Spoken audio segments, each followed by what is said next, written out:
बिस्मिल्लाहिर्रहमानिर्रहीम। अस्सलाम वालेकुम फ्रेंड्स, मेरा नाम मोहसिन और आप देख रहे हैं फॉरेक्स इको।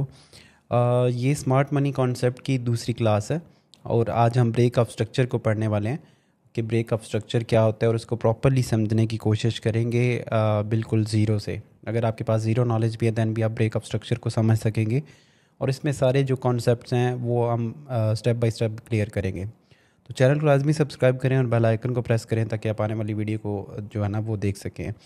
इसके अलावा आप मेरी टीम का हिस्सा बन सकते हैं, डिस्क्रिप्शन में लिंक है। अगर आप हमारे रिकमेंडेड ब्रोकर्स के साथ ज्वाइन करते हैं तो आप मेरी टीम का हिस्सा बन सकते हैं और मेरे साथ मिल के ट्रेड कर सकते हैं।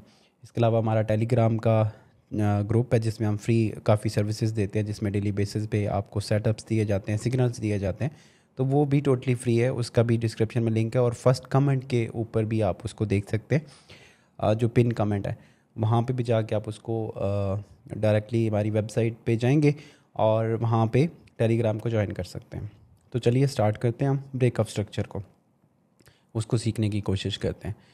और दोस्तों ये है कि हमारा जो पहली क्लास है ना, इसमें आपने 6 दिन पहले इसकी क्लास को देखा है। एक बेसिक इंट्रोडक्शन था स्मार्ट मनी कॉन्सेप्ट का और उसमें यह है कि अभी हम जो ब्रेक ऑफ स्ट्रक्चर को पढ़ने वाले हैं, इस वीडियो के ऊपर आपको 1000 कम अज़ कम लाइक जो है ना वो पूरा करना है, देन आपको नेक्स्ट क्लास मिलेगी।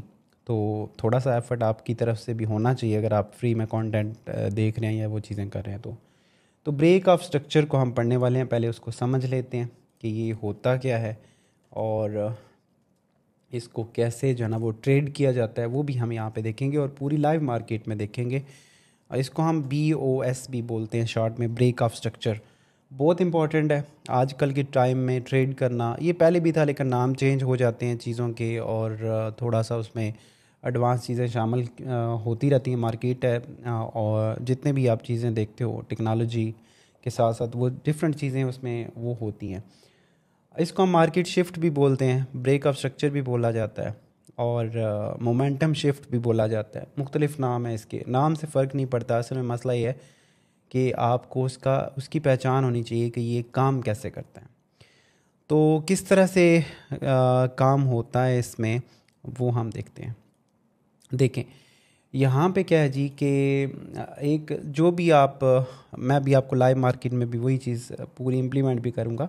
तो यहाँ पे 3 किस्म के ट्रेंड्स होते हैं मार्केट में, जैसे आपको पता है अप ट्रेंड, डाउन ट्रेंड या फिर साइड वे। तो तीनों किस्म के अंदर ब्रेक ऑफ स्ट्रक्चर होता है। ब्रेक ऑफ स्ट्रक्चर 2 किस्म के होते हैं। मतलब उसको हम 2 तरीके से ट्रेड करते हैं। एक कंटिन्यू ब्रेक ऑफ स्ट्रक्चर है, यानी कि मार्केट जिस साइड पे चल रही होती है, जैसे कि अप ट्रेंड में अगर चल रही है तो ये उसने एक अपना हाई लगाया, उसके बाद उसने एक लो लगाया। अब उसका जो प्रीवियस हाई था वो ये था, ये वाला। अब मार्केट दोबारा से ऊपर जब आती है तो इस हाई को वो ब्रेक कर देती है, ये प्रीवियस हाई को ब्रेक करती है और अपना एक नया हाई बनाती है। तो ये जो अब उसने हाई ब्रेक किया है, तो यहाँ पे अगर मैं इसकी एक लाइन ड्रा करता हूँ ये, तो ये ब्रेक ऑफ स्ट्रक्चर हुआ है। सिंपल अल्फाज में, कोई इसको ज़्यादा इतना वो मतलब कि कंफ्यूज करने की आपको ज़रूरत नहीं है। सिंपल अल्फाज में और सिंपल ही आपको मैं समझाऊंगा जिस तरीके से आप प्रॉपर्ली समझ पाएंगे। अब मार्केट दोबारा आती है और इसी जो ब्रेक ऑफ स्ट्रक्चर हुआ था इसको टेस्ट करने के बाद अब इसने दूसरा लो लगाया, अपना लो, और अपना हाई जो है वो भी हाई कर रही है और लो जो है उसको भी हाई कर रही है और अपना एक और हाई लगाती है। ये अपना एक और हाई लगाती है। अब इस चीज़ में ये भी ब्रेक ऑफ स्ट्रक्चर हुआ है, ठीक है। दोनों ब्रेक ऑफ स्ट्रक्चर हैं, लेकिन ये दोनों जो ब्रेक ऑफ स्ट्रक्चर हैं ये एक कंटिन्यू ट्रेड को प्रेजेंट कर रहे हैं। मतलब ये हमें ब्रेक ऑफ स्ट्रक्चर ये बता रहे हैं कि मार्केट यहाँ से मज़ीद अपने जो ट्रेंड है उसको कंटिन्यू करेगी और मज़ीद बाइंग की तरफ जा सकती है। यहाँ से भी बाइंग होगी, यहाँ पे जब इसने ब्रेक किया था तो ये भी बाइंग की इलामत है और हम मज़ीद ये जो ना वो बुलिश साइड पे इसको देख सकते हैं मार्केट को, ठीक है। अब दोबारा क्या हुआ है कि ये एक इसने थर्ड हाई लगाया और उसके बाद मार्केट नीचे आना शुरू होती है। नीचे आना शुरू होती है तो यहाँ पे अपना एक फ़र्ज़ करें कि लो क्रिएट करती है, वही जो उसने ये बनाया था। लेकिन ऊपर जाती हुई मार्केट अपना एक या तो इसके बिल्कुल एग्जैक्ट बराबर लगा देती है एक नया हाई, यानी कि नया हाई नहीं लगाती, जो उसने प्रीवियस हाई ये लगाया था इसके बिल्कुल बराबर रख देती है, या फिर अपना हाई पीछे वाले हाई से नीचे कर देती है। लेकिन हमें हाई से इतना ज़्यादा फ़र्क नहीं पड़ता, हमने ये देखना है कि ये एरिया, अब इसने ये जो लो लगाया था ये वाला लास्ट लो, इसको मार्केट ब्रेक कर देती है और अपना एक नया लो क्रिएट कर देती है, और यहाँ पे अब दोबारा से इसको टेस्ट करती है। अब ये जो चीज़ हुई है जो मैं रेड कर रहा हूँ ये वाला, अब ये जो स्ट्रक्चर, ये भी स्ट्रक्चर ब्रेक है, लेकिन ये रिवर्सल है। यहाँ से हमें ये, क्योंकि अप ट्रेंड था इसका मार्केट का, और इसके जो ये स्ट्रक्चर ब्लू में ब्रेक हो रहे थे, मतलब कि ये एक हमें बता रहे थे कि मार्केट मज़ीद बाइंग में जा सकती है, हमें बाय एंट्री करनी चाहिए थी। लेकिन अब इसने जो पीछे वाला लो था उसको ब्रेक कर दिया है, तो अब ये रिवर्सल ब्रेक ऑफ स्ट्रक्चर है, यानी कि अब मार्केट यहाँ पे जो अपना ट्रेंड है उसको चेंज करेगी। तो अब इसने अपना एक नया लो लगा दिया है। अब अगर आप मार्केट इसमें देखें तो ये इस तरह से नीचे आएगी, अपना एक लो लगाएगी। अब मार्केट का टोटली ट्रेंड चेंज हो गया। अब हमने सेल की एंट्रीज फाइंड आउट करनी है। अब इसने देखें ये अगेन जो है ना वो ब्रेक ऑफ स्ट्रक्चर यहाँ पे हुआ है इसका, तो अब ये जो ब्रेक ऑफ स्ट्रक्चर हुआ है ये कंटिन्यू ब्रेक ऑफ स्ट्रक्चर दोबारा से हो गया, यानी कि अब ये सेलिंग ट्रेंड में इसका ब्रेक ऑफ स्ट्रक्चर है, ये इस तरह, ठीक है। अब ये सेलिंग ट्रेंड में है, लेकिन इसका ब्रेक ऑफ स्ट्रक्चर अब उस साइड पे, अब दोबारा से मार्केट ऊपर जाती है और अपना एक नया लो लगाती है। तो यहाँ पे भी अब अगेन ब्रेक ऑफ स्ट्रक्चर हुआ है जो आप ये देख रहे हो, यानी कि इसने जो अपना लो था उसको अगेन ब्रेक किया एक नया लो लगाने के लिए। तो ये भी कंटिन्यू ब्रेक ऑफ स्ट्रक्चर है। तो ये आपको दोनों मैंने यहाँ पे एक ही जगह पे बता दिए कि ये अप ट्रेंड में थी मार्केट, ये कंटिन्यू थी। यहाँ पे जो ब्रेक ऑफ स्ट्रक्चर हुआ था ये रिवर्सल ब्रेक ऑफ स्ट्रक्चर था, मार्केट ने अपना ट्रेंड को चेंज किया, और ब्रेक ऑफ स्ट्रक्चर ही हमें बताता है कि मार्केट जो है ना वो हमारे पास अब इसका ट्रेंड शिफ्ट हो जाएगा, ठीक है। माजरत। और यहाँ पे देखें तो फिर क्या होता है, थर्ड किस्म का एक और ब्रेक ऑफ स्ट्रक्चर ये भी होता है कि मार्केट इस जगह पे आती है तो अपना एक लो लगाती है, फिर अपना एक हाई लगाती है, फिर अपना एक लो लगाती है, फिर हाई लगाती है, मतलब इस तरह से एक साइड वे में मार्केट जब यहाँ पे आती है तो ये इस तरह से करना शुरू कर देती है। अब हमने क्या करना है, अब हमने ये करना है कि इसके ऊपर भी एक लाइन ड्रा करेंगे, यहाँ पे भी एक लाइन ड्रा करेंगे। अब ये हमारे पास एक रेंज है। अब रेंज के बाद मार्केट अगर ऊपर ब्रेक करती है, यानी कि इधर ब्रेक कर जाए और इस तरह से, तो ये हमारा अप ट्रेंड का, यहाँ से हम बाइंग करना स्टार्ट करेंगे और ये हमारा अप ट्रेंड का ब्रेक ऑफ स्ट्रक्चर हो जाएगा। और अगर नीचे ब्रेक करती है तो ये सेल ट्रेंड का ब्रेक ऑफ स्ट्रक्चर हो जाएगा। तो ये रेंज में इस तरह से ट्रेड किया जाता है, और जो साइड वे मार्केट होती है, और ये आपकी ट्रेंड में जब मार्केट चल रही होती है तो उसमें हम कुछ इस तरह से ब्रेक ऑफ स्ट्रक्चर को ट्रेड करते हैं और फाइंड आउट करते हैं। उम्मीद करता हूँ कि ये आपको क्लियर होगा। आगे हमने इसमें दो चीज़ें और देखनी हैं।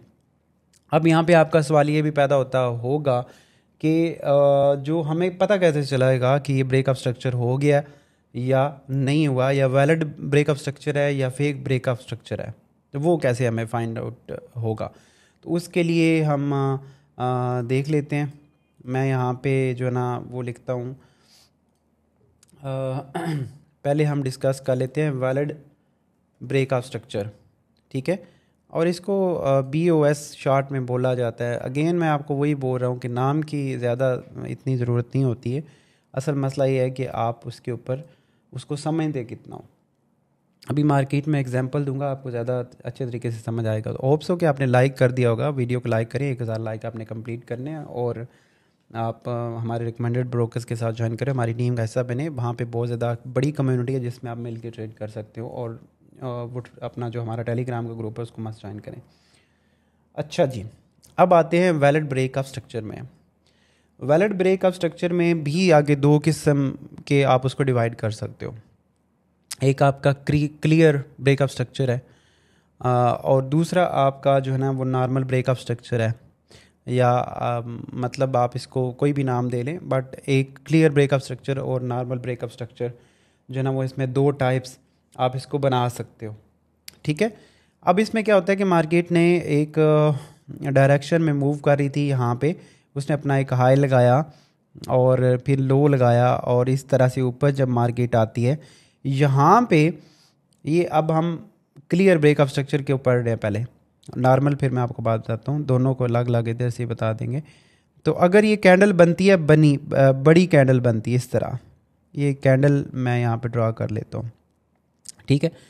मतलब ये है कि ये जब ब्रेक ऑफ स्ट्रक्चर होगा और यहाँ पे जो कैंडल बन रही है उसका साइज़ बड़ा है, बड़ी कैंडल से उसने वो उस एरिया को ब्रेक किया है, तो ये एक क्लियर ब्रेक ऑफ स्ट्रक्चर है। इसको ट्रेड कैसे किया जाता है? नॉर्मली इसको ट्रेड ऐसे किया जाता है कि जब ये कैंडल क्लोज होती है, बड़ी कैंडल बन जाए, तो थोड़ा सा हमें ये क्लियर साइन होता है कि अब ये मार्केट मज़ीद ऊपर जाएगी, और ये एक क्लियर साइन होता है कि वो उसका स्ट्रक्चर ब्रेक हो चुका है। अब इस जगह के ऊपर यानी कि मार्केट जब अपना क्लोजिंग देगी तो हम यहाँ पे बाय की अपॉर्चुनिटी देखते हैं।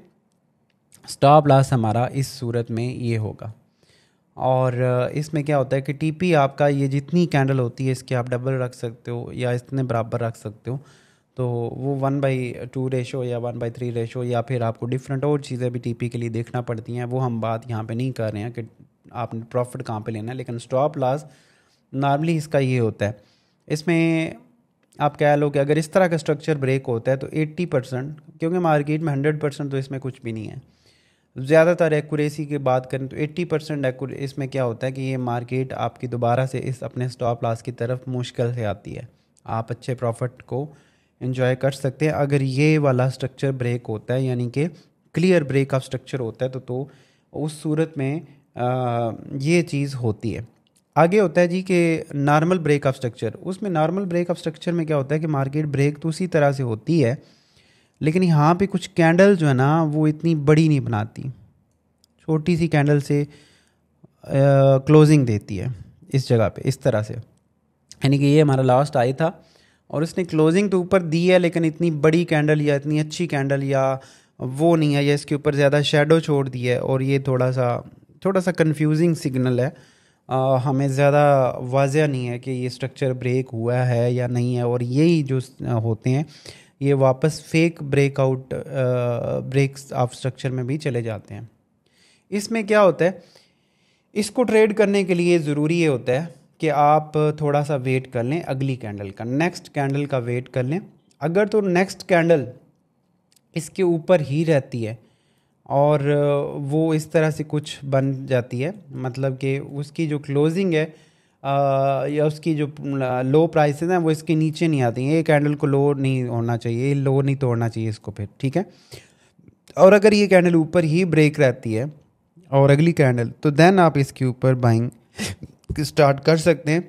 यानी कि इसमें ये होता है कि जो नॉर्मल ब्रेक ऑफ स्ट्रक्चर है उसमें फिर आपको दूसरी कैंडल का वेट करना पड़ता है, क्योंकि ये ज़्यादा कंफर्मेशन नहीं है।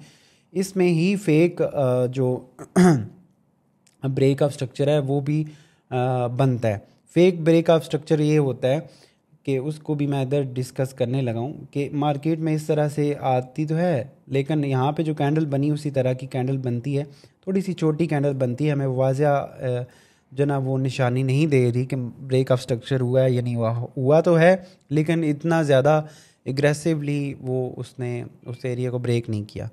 तो उसमें क्या होता है कि अगली कैंडल हो सकता है कि दोबारा वो अपनी जो क्लोजिंग है या वो इस तरह की कुछ इंगल्फिंग कैंडल बना दे और पूरी पिछली वाली कैंडल को वो अपने अंदर छुपा ले और इस तरह की वो क्लोजिंग दे दे नीचे। अगर इस तरह की सिचुएशन होती है तो यहाँ से फिर हम अगेन उसी स्ट्रक्चर को ब्रेक ऑफ स्ट्रक्चर नहीं मानेंगे, वो वैलिड ब्रेक ऑफ स्ट्रक्चर नहीं है, वो फेक ब्रेक ऑफ स्ट्रक्चर है। और इस तरह की चीज़ें मार्केट मेकर्स और जो हो मतलब कि होता है कि आपके स्टॉप लॉस को और इस तरह की चीज़ों को हिट करने के लिए ये चीज़ होती है और कंफ्यूज करने के लिए ये चीज़ होती है। इसमें फिर हम डिफरेंट कैंडल्स को और डिफरेंट और चीज़ें इसमें इन्वॉल्व करते हैं और समझते हैं कि ये फेक ब्रेकआउट था या नहीं था, तो वो भी चीज़ें इसमें खैर होती हैं। लेकिन अभी फ़िलहाल हम इसको एक चीज़ पढ़ रहे हैं कि वैलिड ब्रेक ऑफ स्ट्रक्चर और फेक ब्रेक ऑफ स्ट्रक्चर में क्या फ़र्क है। तो ये अगर इस तरह की चीज़ हो जाएगी तो यहाँ से हम सेल में फिर दोबारा बैठेंगे, बाइंग नहीं है, क्योंकि ये ब्रेक ऑफ स्ट्रक्चर नहीं हुआ, फेल हो गया। तो ये था हमारे पास वैलिड ब्रेक ऑफ स्ट्रक्चर और फेक ब्रेक ऑफ स्ट्रक्चर जो है ना वो भी मैंने आपको इसी में जो है वो बता दिया। अब हम क्या करते हैं, मार्केट में कुछ एग्जांपल देखने की कोशिश करते हैं। और ये हमारे पास एक चार्ट है, H4 में हम चले जाते हैं। गोल्ड का भी करंटली देखो तो ये जो है ना वो जो उसका चल रहा है अभी करंट प्राइस वो इस तरह से H4 में चल रही है और ये हमारे पास आ रही है। अच्छा, अब मार्केट ने क्या किया है, ये इसने एक अपना हाई लगाया था और ये इसने उसके बाद लो लगाया, फिर उसने अपना एक और हाई लगाया, उसके बाद ये उसने लो लगाया, फिर एक थर्ड हाई लगाया और यानी कि लो लगाने के बाद जो अपना हाई लगाया वो उसने ये लास्ट हाई हमारे पास ये है। अगर मैं इसको नाम दे दूं तो ये H1 है, ये हमारे पास H2 है और ये हमारे पास H3 है। अब जो हमने एक चीज़ ब्रेकअप स्ट्रक्चर की पढ़ी है उसमें वाज़िया चीज़ नज़र ये आ रही है कि मार्केट अपने एक सेल ट्रेंड में है, बीरिश ट्रेंड में है। अब इसका जो स्ट्रक्चर है ना वो इसका स्ट्रक्चर तब ब्रेक कन्वर्ट होगा या उसको हम कह सकते हैं कि स्ट्रक्चर जो है वो चेंज हो गया, वो तब होगा जब इसकी जो शेडो है। अच्छा, इसमें ये चीज़ें बहुत ज़्यादा मैटर करती हैं, जो इसका होता है ना अपना कैंडल की क्लोजिंग से ज़्यादा हमें ये चीज़ देखनी होती है। ब्रेकअप स्ट्रक्चर अब है 2031 के ऊपर, तो अब इसमें क्या है कि 2031 के ऊपर क्लोजिंग आनी चाहिए H4 में। अगर ये आ जाता है और बड़ी कैंडल आती है तो वो तो एक क्लियर ब्रेकअप स्ट्रक्चर होगा, यानी कि ये अब रिवर्सल हो जाएगा अगर ये यहाँ पे होता है। अगर नहीं होता तो ये ब्रेकअप स्ट्रक्चर नहीं होगा और ये ही ट्रेंड कंटिन्यू करेगा। और अब ये मार्केट अगर इधर से गिरना शुरू होती है तो हो ज़्यादातर चांसेस हैं कि अपना लो ब्रेक कर दे और अपना एक नया लो लगाए। और जैसे ही ये लो ब्रेक होगा तो ये ब्रेकअप स्ट्रक्चर फिर वही वाला ब्रेकअप स्ट्रक्चर है जो कंटिन्यू हो, जो यहाँ पे होता रहा है। यानी कि ये लो था, फिर उसने ये लो लगाया, फिर उसने ये लो लगा दिया। तो ये जो ब्रेकअप स्ट्रक्चर हुए हैं ये वही वाले ब्रेकअप स्ट्रक्चर हैं जो कंटिन्यू को रिप्रेजेंट कर रहे हैं कि मार्केट अपने ट्रेंड को कंटिन्यू करेगी। और अगर सेम यही होता है यानी कि ये ऊपर वाली लाइन बरकरार रहती है और ये हाई बरकरार रहता है तो फिर ये ब्रेकअप स्ट्रक्चर नहीं हुआ होगा, यानी कि वो दूसरी ही साइड पे मतलब कि रिवर्सल ब्रेकअप स्ट्रक्चर नहीं है, ये कंटिन्यू ब्रेकअप स्ट्रक्चर तो आप देख रहे हो। तो ये वाला वो ब्रेकअप स्ट्रक्चर नहीं है और उसके बाद क्या है कि मार्केट अपना एक नया लो लगा सकती है अगर ये हाई बरकरार रहता है तो। ठीक है, तो ये हमारे पास फ़िलहाल करंट सिचुएशन के अंदर है। और अगर हम इसको H4 या डेली में भी या इस तरह से चीज़ें देखोगे तो आपको और भी क्लियर होगा। ये देखिए यहाँ पे अब दोनों नज़र आ रहे हैं, ये दोनों नज़र आ रहे हैं। और पहले ये सेल ट्रेंड था, मार्केट सेल ट्रेंड में थी और अगर आप इसको ड्रा करोगे तो ये आपको नज़र आएगा कुछ इस तरह से। ये इसने एक हाई लगाया था, फिर दूसरा हाई एंड थर्ड हाई और उसके बाद ये लो लगा रही है मार्केट, ये अपना लो लगाया एंड ये लो लगाया। ठीक है, और पहले अगर देखें तो ये लो लगाया। तो इस तरह से मार्केट अपने लो जो है ना वो लगा रही थी और ये हमारे पास लास्ट एक एरिया था। उसके बाद अगर आप इसको करोगे, ये यहाँ पे एक लाइन लगाओ, यानी कि जो इसका लास्ट हाई था, मैं एग्जैक्टली लाइन लगा देता हूँ ताकि आपको ज़्यादा क्लियर हो। ये अगर हम ये लाइन लगाएंगे तो यहाँ पे इसका ब्रेकअप स्ट्रक्चर हुआ था, ये देखें। अब हमने ब्रेकअप स्ट्रक्चर में पढ़ा है कि कैंडल्स अगर बड़ी कैंडल के साथ ब्रेक करता है तो उसमें हम क्या कर सकते हैं, इसका स्टॉप लॉस अगर आप इस पे रखते और यहाँ से ही बाइंग करते तो ये काफ़ी बड़ी अपॉर्चुनिटी आपके पास मतलब थी। यहाँ तक हमने इसको वो किया था 1945 से ये ब्रेक हुआ और इसने जो अपना हाई लगाया था उसकी बात करें तो 2008, यानी कि आलमोस्ट $60 की ये मूव आपको यहाँ मिली। मार्केट दोबारा से आई, अपनी उसी स्ट्रक्चर को इसने टेस्ट किया और दोबारा से इसने जब ये इसके ऊपर क्लोजिंग दी तो अगेन हम बाइंग कर सकते थे। और ये देखें ये दोबारा यहाँ पे इसने ब्रेकअप स्ट्रक्चर किया, दूसरी बाइंग हम यहाँ पे भी कर सकते थे। तो ये अपने ट्रेंड को कंटिन्यू कर रहा था। और उसके बाद अभी इस जगह पे अगर आप अब गौर करो, अगर आप इसका अगर गौर करेंगे तो ये इसका लास्ट लो है 1975।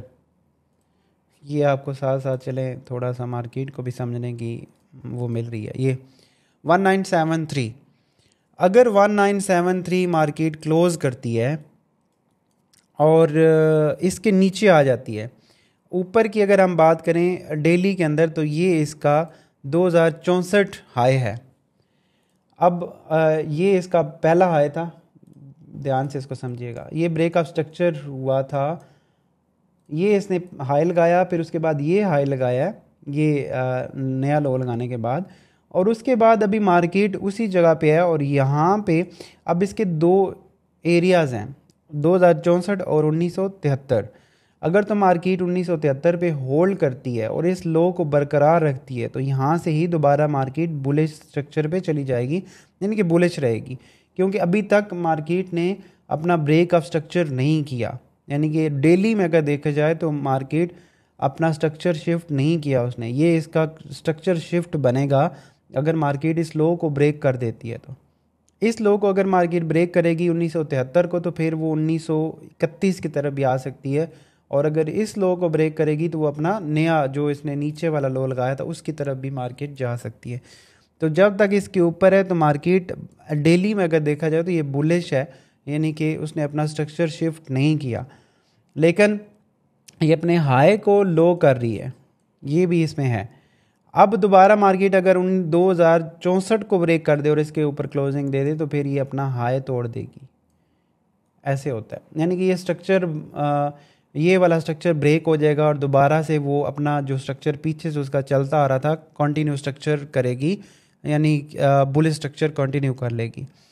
बट अब भी अगर ये 1973 ब्रेक कर दे तो ये इसका रिवर्सल स्ट्रक्चर एक्टिव हो जाएगा। मतलब जो इसने एक पूरी अग्रेसिव मूव की थी और अपना एक हाई लगाया था, हो सकता है कि दोबारा ये मार्केट इस एरिया को टेस्ट करे और देन ये ऊपर जाए। इस तरह की चीज़ें होती हैं स्ट्रक्चर को देखते हुए। अब ये डेली में भी आप कर सकते हो, वीकली में भी कर सकते हो। आप इसको M15, M5, M1 में भी स्ट्रक्चर शिफ्ट होता है। तो M1 में भी अगर आप देखोगे तो ये देखें, अभी आज के टाइम में अगर देखा जाए तो ये अपना स्ट्रक्चर ब्रेक इसने ये किया था, ये M1 है। तो M1 में हमारे पास ये स्ट्रक्चर शिफ्ट हुआ था। फिर उसके बाद मार्केट ने अगर किसी ने इस स्ट्रक्चर के ब्रेक होने पे सेल किया है तो वो प्रॉफिट में है 2018 पे, 2020 पे सेल किया 2018 में, और अभी चल रही है मार्केट।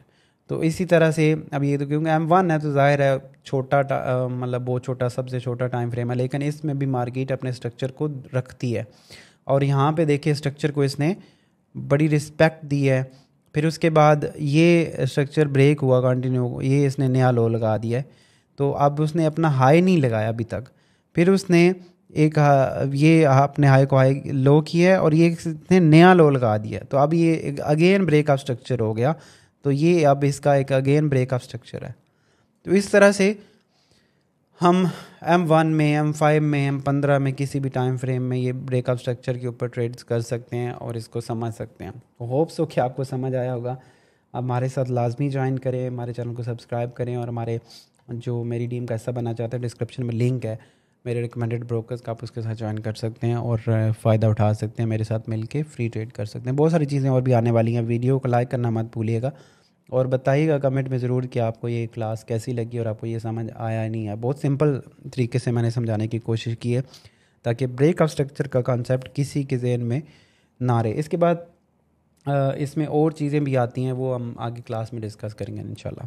अपना ख्याल रखिएगा। अल्लाह हाफ़िज़।